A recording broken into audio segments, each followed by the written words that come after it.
하나님의 말씀 함께 보시겠습니다. 욥기 1장 1절부터 12절까지 말씀입니다.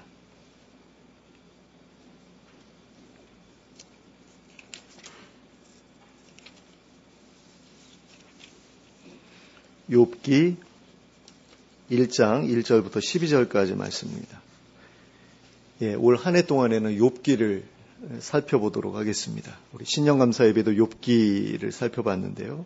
욥기를 통해서 이 어려운 시기를 극복할 수 있는 힘을 우리가 얻을 수 있었으면 좋겠습니다.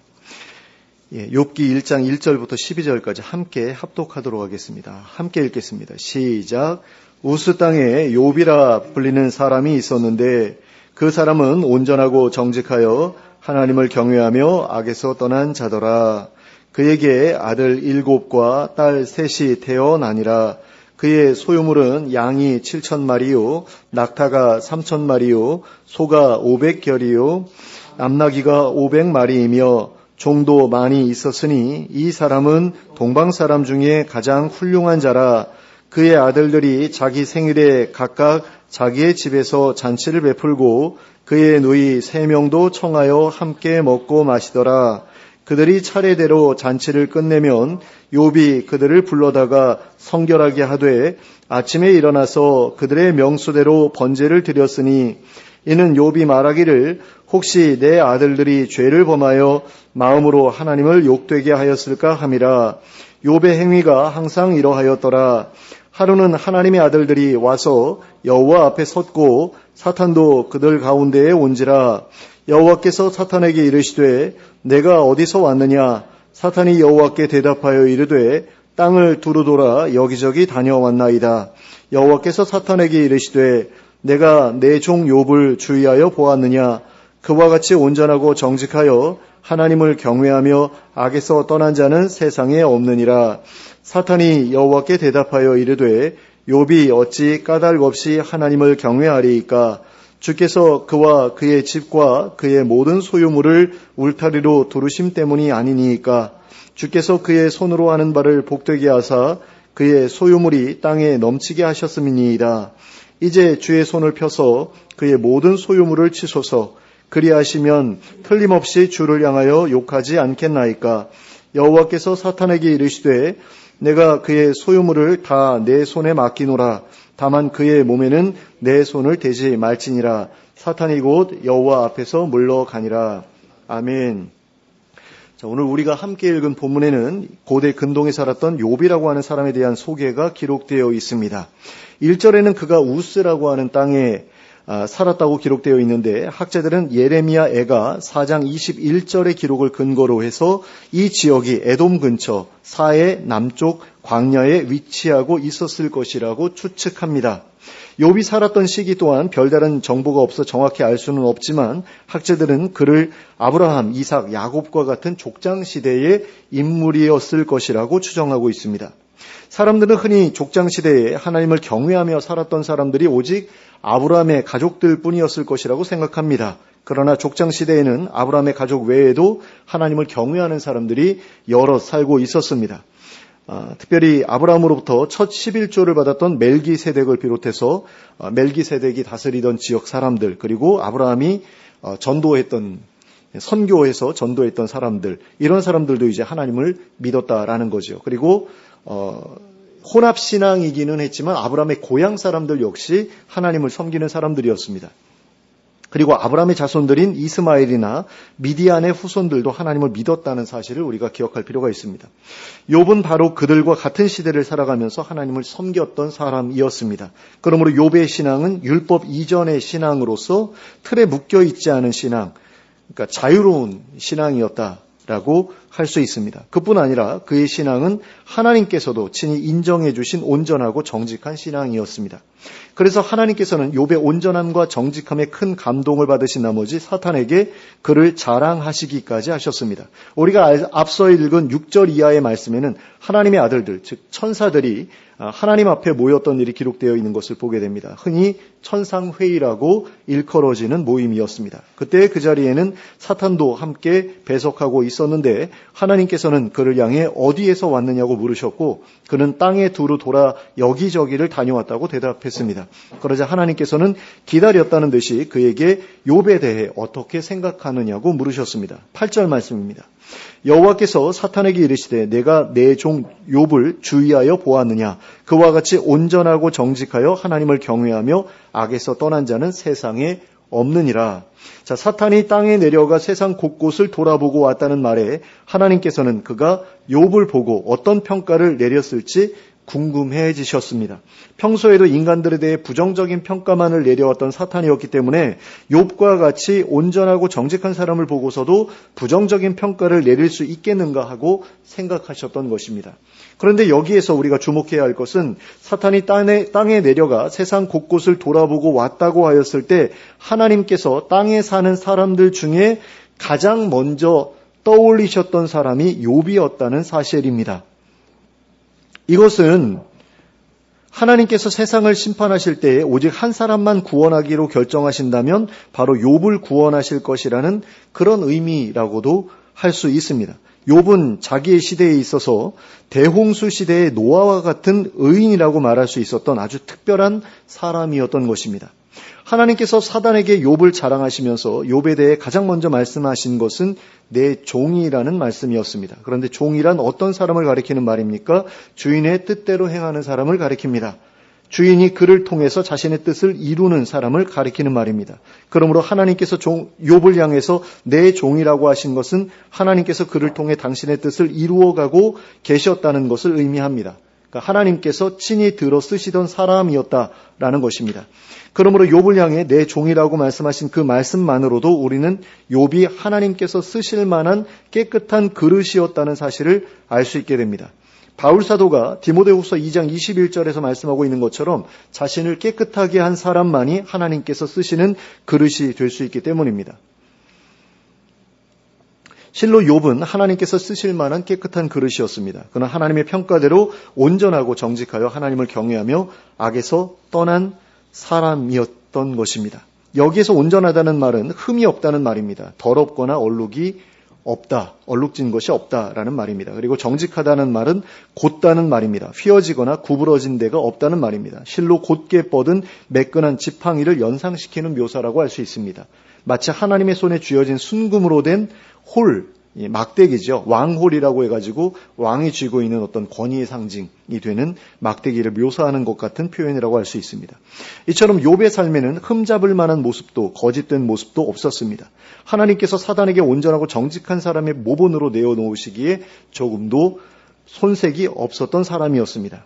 그런데 욥의 삶이 이처럼 온전하고 정직할 수 있었던 것은 그가 하나님을 경외하는 사람이었기 때문이었습니다. 그의 하나님을 경외하는 마음이 그의 온전하고 정직한 삶의 모습으로 드러난 것입니다. 그러면 하나님을 경외한다는 말은 과연 어떤 의미이겠습니까? 이 질문에 대답하기 위해 우리는 먼저 경외라는 단어의 의미를 생각해 볼 필요가 있습니다. 사전에서 경외의 한자어를 찾아보면 경자는 공경한다라는 뜻이고요. 외자는 두려워한다라는 의미를 가지고 있습니다. 하나님을 공경하고 두려워하는 것, 이것이 바로 하나님을 경외한다는 말의 의미입니다.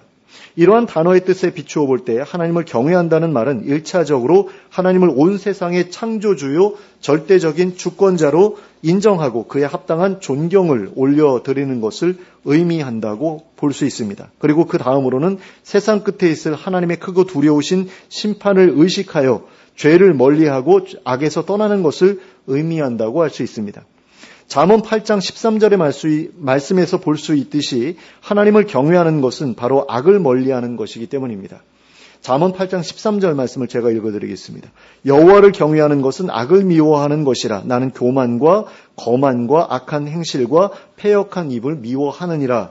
그런데 여호와를 경외하는 것은 악을 미워하는 것이라는 이 말씀의 의미는 하나님을 경외하는 사람은 하나님께서 미워하시는 악한 일들을 하나님과 같이 함께 미워하는 사람이다라는 의미이기도 합니다. 여호와를 경외하는 것은 악을 미워하는 것이라 라고 말하면서 나는 이러이러한 것을 미워한다고 말씀하셨잖아요. 교만도 미워하고 거만도 미워하고 악한 행실과 패역한 일을 미워한다. 그러면 어떻게 하라는 거죠? 나를 경외한다면 너희도 똑같이 그런 것들을 미워해야 된다라는 그런 이야기죠. 그러므로 하나님을 경외하는 사람은 악을 좋아할 수도 없고 좋아해서도 안 되고 악한 일에 동참할 수도 없고 동참해서도 안 된다라는 것입니다. 그래서 욥에 대한 묘사에서도 하나님을 경외한다는 말의 뒤를 이어서 악에서 떠난 사람이라는 말이 따라붙고 있는 것을 볼 수 있습니다. 이처럼 하나님을 경외하는 사람은 악을 멀리하는 사람입니다. 그러므로 그의 삶이 온전하고 정직해질 수밖에 없는 거죠. 그러면 욥에 대한 하나님의 이러한 평가를 보면서 여러분은 과연 무슨 생각을 하셨습니까? 저는 참 부럽다는 생각을 했습니다. 여러분도 마찬가지셨을 것이라고 생각이 됩니다. 그렇지 않은 분들도 있겠지만 대부분의 기독교인들은 다 욥의 모습을 보면서 굉장히 부러워하지요. 대부분의 사람들이 자기 주변 사람들로부터 인정을 받고 칭찬을 받기 위해 노력하며 살아가는 것을 봅니다. 사람에게는 누구에게나 자신의 가치를 증명받고 싶어하는 마음이 있기 때문입니다. 거기에서 삶의 이유를 찾기 때문이죠. 특별히 자기 자신의 가치에 대해 스스로 인정하지 못하는 사람일수록 더욱더 다른 사람들의 인정과 칭찬에 목말라 합니다. 그래서 심지어는 자신이 원하던 그것을 얻지 못하면 스스로 목숨을 끊기도 합니다. 그러니까 유명했던 사람이 인기가 식어버렸을 때 자살하는 그런 경우를 많이 보죠. 연예인들, 탤런트들, 가수들 이런 사람들 중에 막 젊었을 때 막 유명해졌다가 나이가 들어가면서 이제 점점 사람들로부터 잊혀질 때 자살하는 그런 사람들 있지 않습니까? 그런 사람들이 왜 그런 선택을 하죠? 삶의 이유를 찾지 못했기 때문에 또는 잃어버렸기 때문에 그렇게 하는 거죠. 그러나 어떤 사람들은 자기의 주변 사람들로부터 인정과 칭찬을 받지 못하더라도 자신감 있게 자신의 삶을 살아갑니다. 주변 사람들이 미쳤다고 또는 제정신이 아니라고 해도 개의치 않고 살아가는 사람들이 있습니다. 바로 하나님을 믿는 사람들입니다. 하나님께서 친히 자신을 창조해 주셨다는 사실에서 그리고 그 아들 예수 그리스도를 통해 구원해 주셨다는 사실에서 자신의 존재 가치를 깨닫고 살아가는 사람들입니다. 이런 사람들은 주변 사람들의 인정과 칭찬에 휘둘리지 않습니다. 그래서 이런 사람들은 사람들의 인정과 칭찬보다도 하나님의 인정과 칭찬에서 가장 큰 기쁨을 얻습니다. 그러므로 욥에 대한 하나님의 칭찬을 보면서 부러움을 느끼지 않는 사람이라면 그 사람은 아마도 하나님을 사랑하지 않는 사람이라고 할 수 있을 것입니다. 그러나 하나님을 사랑하는 사람이라면 욥에 대한 하나님의 칭찬을 보면서 분명 커다란 부러움을 느끼지 않을 수 없을 것입니다. 아마 여러분들도 그러셨을 것이라고 생각됩니다. 그리고 다른 한편으로는 그러한 삶이 과연 어떻게 가능할까 하는 생각도 하셨을 것입니다. 도대체 어떻게 살아야 하나님으로부터 온전하고 정직하여 악에서 떠난 자라는 평가를 받는 것이 가능할까라고 생각하셨을 겁니다. 이것은 실로 대답하기 어려운 질문이 아닐 수 없습니다. 그러나 우리는 욥의 모습으로부터 그 방법을 추론해 볼 수 있습니다.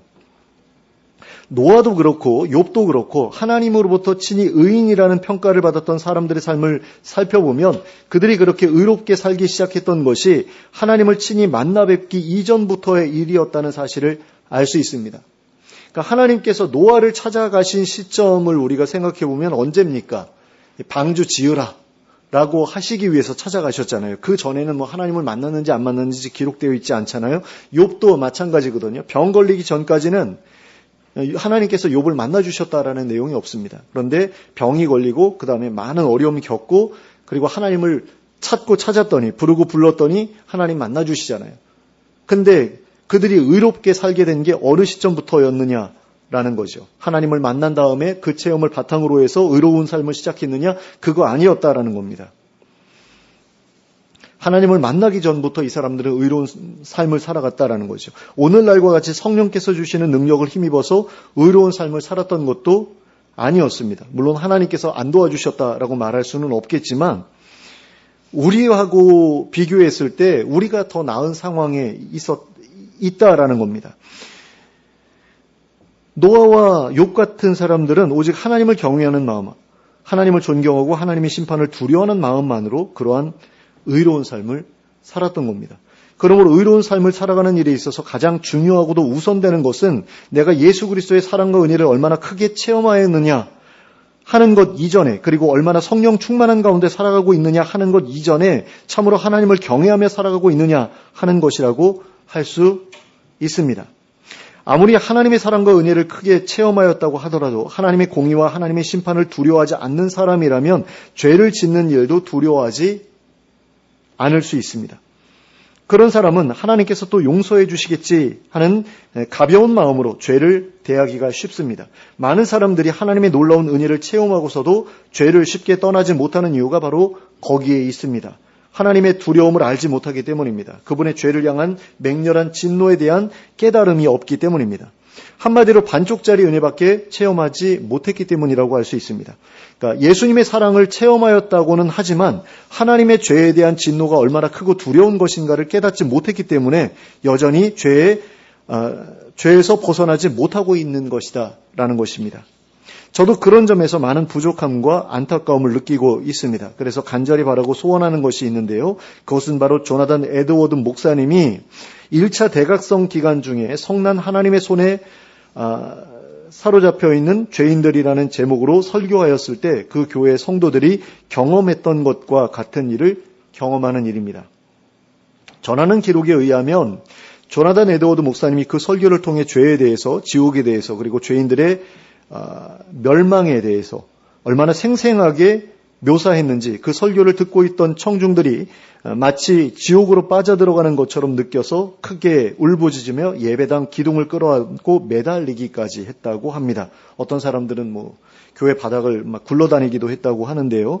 크고 두려우신 하나님의 진노에 대한 생생한 깨달음을 얻은 결과에서 벌어졌던 일이었습니다. 그리고 그와 같은 깨달음은 그들을 온전한 회심과 변화된 삶으로 이끌어 주었습니다. 그 결과 수많은 술집들이 문을 닫았고 교회는 하나님을 경외하는 사람들로 가득 차게 되었습니다.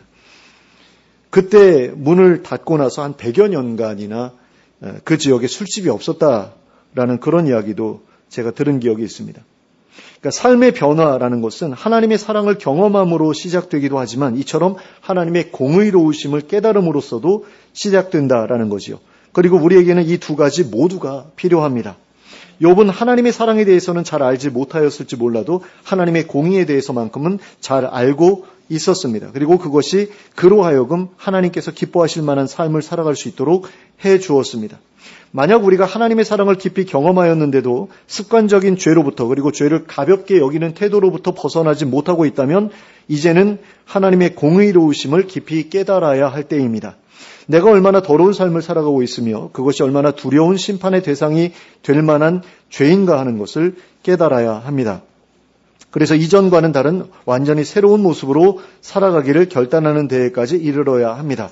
하나님을 사랑하니까 죄짓지 않기 위해서 열심히 노력해야지 하는 정도가 아니라 죄가 얼마나 끔찍하고 더러운 것인지를 알고 자동적으로 자연스럽게 피하게 될 정도가 되어야 한다라는 겁니다. 그러므로 이 일을 위해서 기도해야 하겠습니다. 단지 죄를 이길 힘을 주옵소서, 은혜를 주옵소서라고 기도하는 것이 아니라 하나님을 경외하는 자가 되게 해 주십시오. 죄를 미워하는 하나님의 마음을 알게 해 주십시오라고 기도해야 하겠습니다. 그리하여 욥과 같이 하나님을 경외하며 악에서 떠난 자가 되어야 하겠습니다. 온전하고 정직한 삶을 살아가는 우리가 되어야 하겠습니다. 하나님께서 사단에게 욥을 자랑하셨을 때 사단은 하나님의 말씀에 호락호락하게 동의하지 않았습니다. 그는 오히려 이렇게 대답했습니다. 9절부터 11절까지의 말씀입니다. 사탄이 여호와께 대답하여 이르되 욥이 어찌 까닭 없이 하나님을 경외하리이까? 주께서 그와 그의 집과 그의 모든 소유물을 울타리로 두르심 때문이 아니니까? 주께서 그의 손으로 하는 바를 복되게 하사 그의 소유물이 땅에 넘치게 하셨음이니이다. 이제 주의 손을 펴서 그의 모든 소유물을 치소서. 그리하시면 틀림없이 주를 향하여 욕하지 않겠나이까? 자, 이렇게 사단이 대답하자 하나님께서도 자신 있게 대답하셨습니다. 12절 말씀입니다. 여호와께서 사탄에게 이르시되 내가 그의 소유물을 다 내 손에 맡기노라. 다만 그의 몸에는 내 손을 대지 말지니라. 사탄이 곧 여호와 앞에서 물러가니라. 자, 그런데 하나님께서는 욥에 대해 어떻게 이러한 자신감을 보이실 수 있으셨을까요? 그것은 하나님께서 욥의 삶을 너무나 잘 알고 계셨기 때문이었습니다. 욥이 하나님을 경외한 것은 하나님께서 그에게 많은 자녀와 많은 소유물을 주셨기 때문이 아니었던 겁니다. 욥은 많은 자녀와 많은 소유물을 얻기 이전부터도 하나님을 경외하였고 그 결과로 하나님을 하나님의 복을 받게 된 것이었습니다. 실제로도 성경에서는 사람이 하나님을 경외하면 큰 복을 받게 된다고 반복해서 말씀하고 있습니다. 시편 112편 1절부터 3절까지에는 이렇게 기록되어 있습니다. 할렐루야, 여호와를 경외하라. 그의 계명을 크게 즐거워하는 자는 복이 있도다. 그의 후손이 땅에서 강성함이요 정직한 자들의 후손에게 복이 있으리로다. 부와 재물이 그의 집에 있으며 그의 공의가 영구히 서 있으리로다. 그러니까 하나님을 경외하면 많은 재물을 하나님께서 주신다라는 거죠. 그리고 그의 후손이 땅에서 잘 된다라는 겁니다. 그리고 이사야서 33장 5절과 6절에는 이렇게 기록되어 있습니다. 여호와께서는 지극히 존귀하시니 그는 높은 곳에 거하시며 정의와 공의를 시온에 충만하게 하심이라. 내 시대에 평안함이 있으며 구원과 지혜와 지식이 풍성할 것이니 여호와를 경외함이 내 보배니라. 그러니까 여호와를 경외하면 내 인생이 평안할 것이다 라는 겁니다. 그리고 잠언 14장 26절과 27절에는 이렇게 기록되어 있습니다. 여호와를 경외하는 자에게는 견고한 의뢰가 있나니 그 자녀들에게 피난처가 있으리라. 여호와를 경외하는 것은 생명의 셈이니 사망의 그물에서 벗어나게 하느니라. 자, 여호와를 경외하면 하나님께서 자녀들을 보호해 주신다라는 그런 이야기입니다. 그래서 그들에게 생명을 주신다라는 이야기죠. 그러면 욥이 하나님을 경외함으로 받았던 복은 실제로 어떠한 것들이었습니까? 2절을 보시면 알 수 있듯이 욥이 하나님께 받았던 첫 번째 복은 바로 많은 자녀들이었습니다. 그에게는 아들 7과 딸 3이 있었습니다. 그리고 4절을 보시면 욥의 아들들은 자기의 생일이 돌아오면 각각 자기의 집에서 잔치를 베풀었다고 하였습니다. 아들들마다 자기의 집을 따로 가지고 있었다는 이야기입니다. 그리고 그들은 생일이 될 때마다 그 많은 형제들을 다 불러서 잔치를 벌였습니다. 이것을 볼 때에 그들의 삶이 풍족하고 여유로웠다는 사실을 알 수 있게 됩니다. 그리고 또 형제들 간의 우애도 나쁘지 않았다라는 것을 알 수 있게 됩니다. 그리고 그들은 모두 다 아버지를 본받아 신실하게 하나님을 섬겼습니다. 잔치가 끝나면 아버지의 명을 좇아서 하나님께 제사를 드려 자신들이 혹시 범하였을지도 모를 죄를 회개하고 자신을 정결하게 하였습니다. 그리고 우리는 이러한 기록을 통해 앞에서 말씀드린 시편 112편의 약속과 잠언 14장의 약속이 욥의 삶에 그대로 이루어졌다는 것을 알 수 있게 됩니다. 그러니까 하나님을 경외함으로 부유하게 되었고 또 자녀들을 얻었고 그 자녀들에게 풍요로움과 또 하나님의 보호하심이 주어졌다라는 거죠. 그리고 3절을 보시면 알 수 있듯이 욥이 하나님께 받았던 두 번째 복은 수많은 소유물들이었습니다.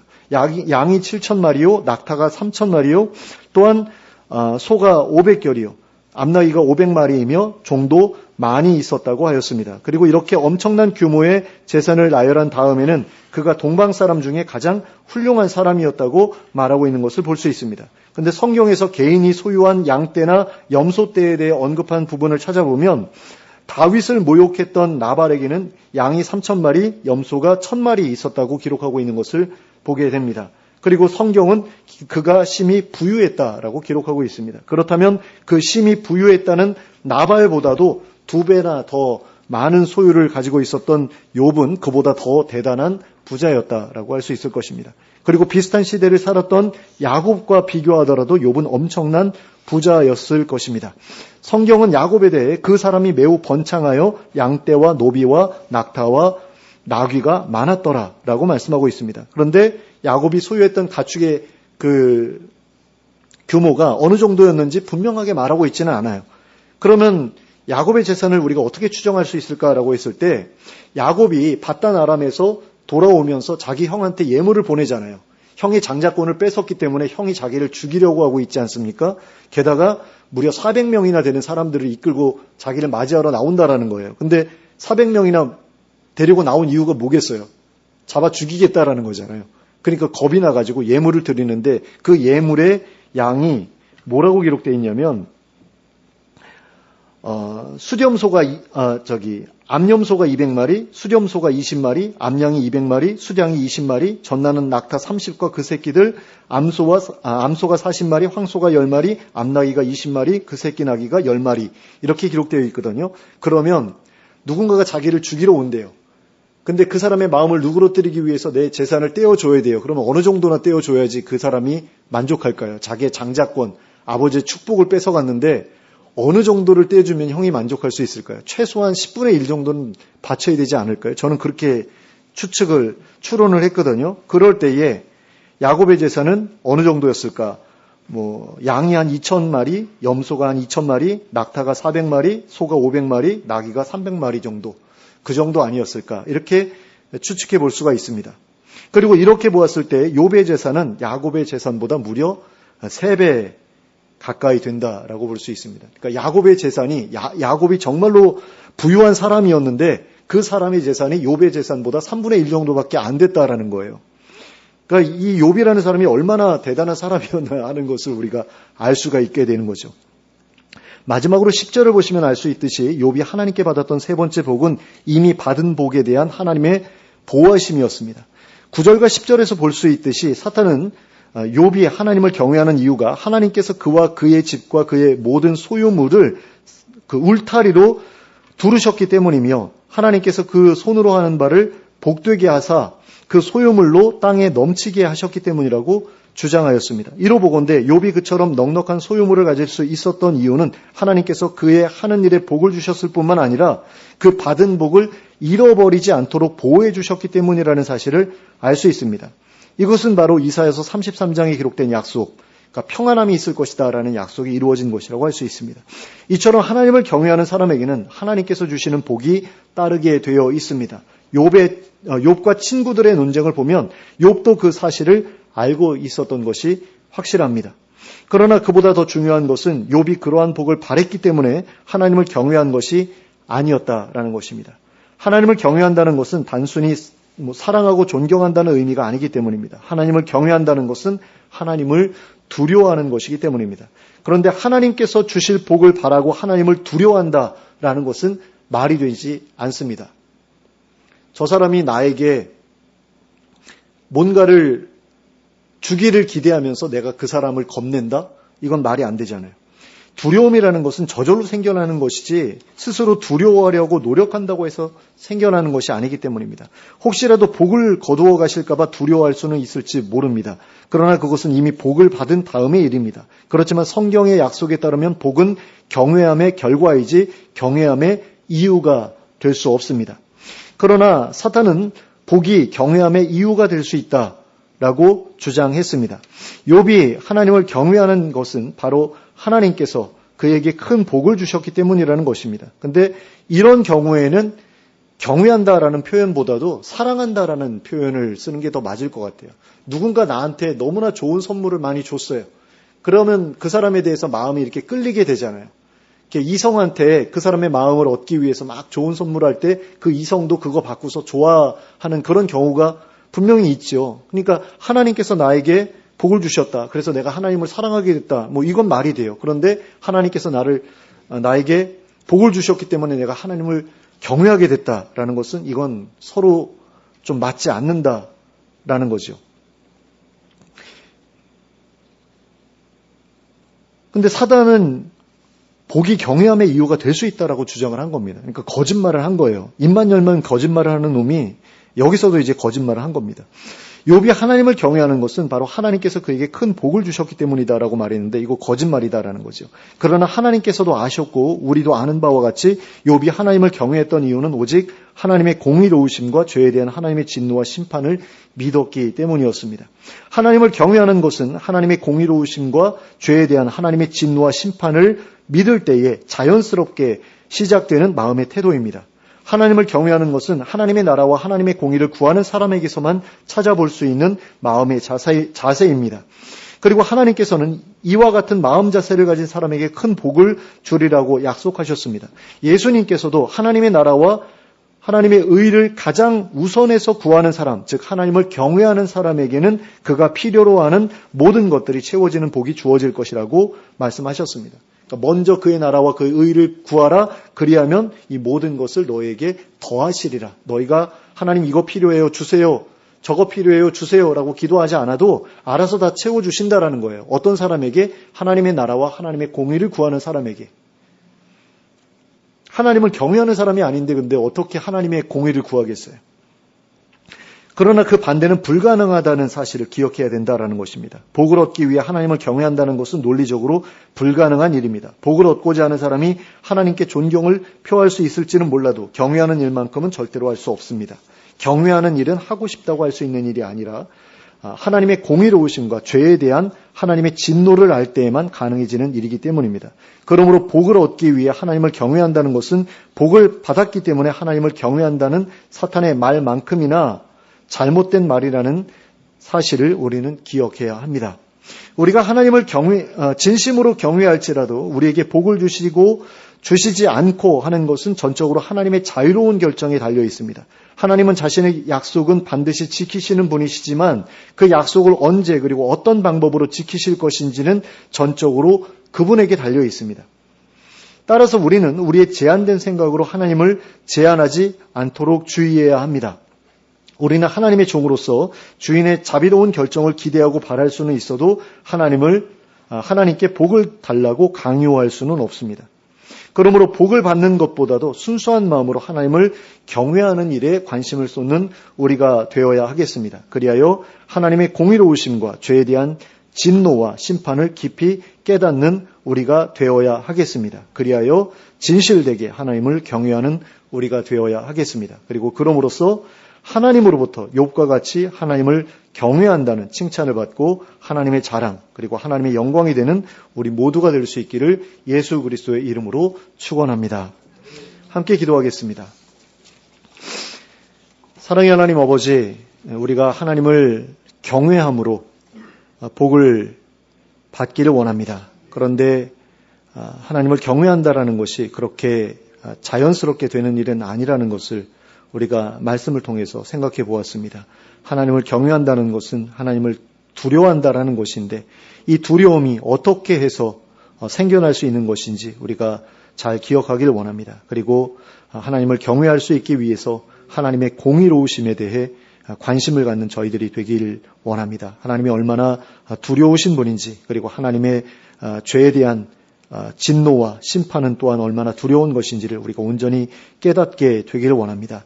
하나님을 사랑하는 것만으로 부족하고 하나님께서 우리를 사랑하신다는 사실을 깨닫는 것만으로도 부족하고 하나님께서 죄를 얼마나 미워하시는지를 깨닫는 일이 우리에게 얼마나 중요한지를 깨닫는 가운데 욥과 같이 온전하고 정직하여 하나님을 경외하며 악에서 떠난 자로 살아가는 저희들이 될 수 있도록 인도하여 주시옵소서. 그리하여 하나님의 자랑이 되고 또 하나님의 영광이 되는 우리 모두가 될 수 있도록 저희를 인도하여 주시옵소서. 예수 그리스도의 이름으로 기도하였습니다. 아멘.